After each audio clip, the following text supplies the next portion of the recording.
Welcome, here I've got REALME GT Master Edition, and let me show you how to turn on and off camera location tags at this device.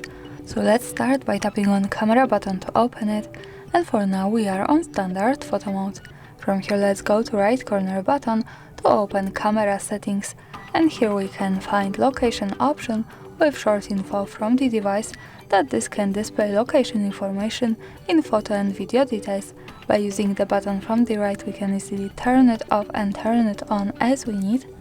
And here also the important thing is that to make it work correctly, when we want to save actual location of our photo, we have to be connected with the internet, for example the Wi-Fi or mobile data, and we have to also turn on location of this device, so remember about these two parameters, location and the internet, to make it work.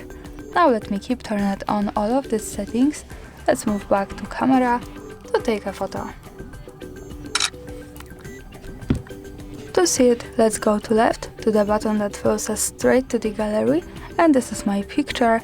Now let's move to right corner at the bottom to more, and then details to check location at third position with full address.